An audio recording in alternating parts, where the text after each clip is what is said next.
about 10 after 10, we're going to stop brainstorming. We're going to do a quick round of how are you. I haven't really thought it out yet, but I figured like sometime at night, like, I mean, it might be a good visual on campus or something if we can get 88 people to do it. Basically, everybody's idea that like shot out is kind of being like put into one.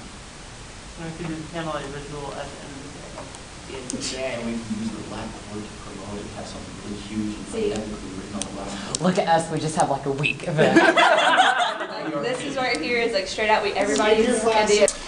My name is David Hentz, and I'm a senior graphic arts management major here at Ball State.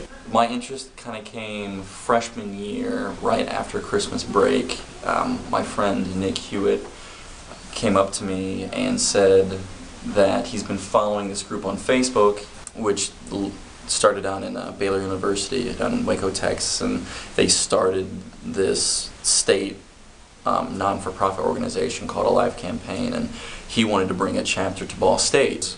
Our group of friends was really, some of us anyway, not all of us, were really trying to push and do things that really meant something. But we wanted to do something that had meaning and something that had value. And he specifically had been approached by a number of our friends, mutual friends, who brought up kind of this topic to him and how they were struggling with it. And he hadn't talked to anyone about it. He hadn't, said, hey, I'm looking at this group. So it was just kind of like, wow, this is a calling. Like, this is really needed. So officially, the Alive Campaign has been at Ball State for 2 years now. It was recognized the fall of my sophomore year. The average number that comes to our meetings is maybe hitting around, depending on the day, 15 to 20-ish.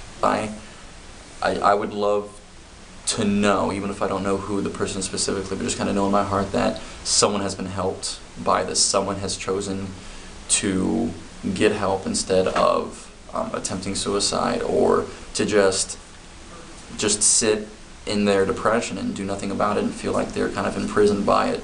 All right, my name's Chad Huff. I'm a public relations major, junior.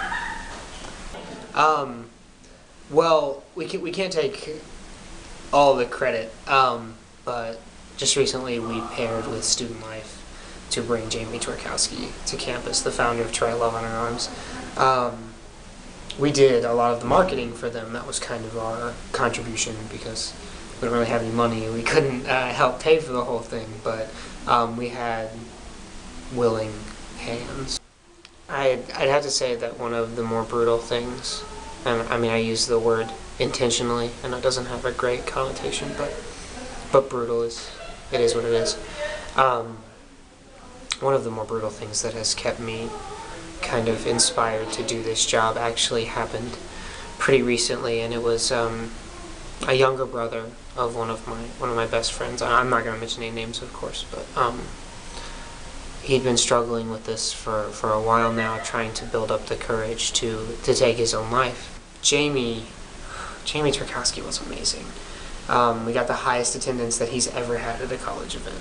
Ball State took that number and just went crazy with it, and it was my favorite event just because it was an entire room full of people that were there for the same reason, because it made a statement.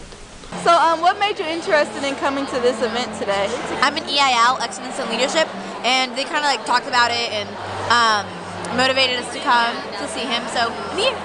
Cool. I've actually followed To Write Love on Your Arms for a really, really long time, since I've been To Write Love on Her Arms. I do that.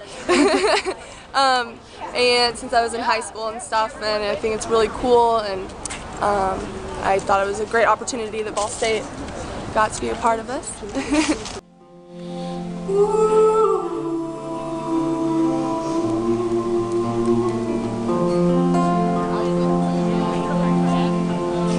Wake to the second alarm, a chill on my feet.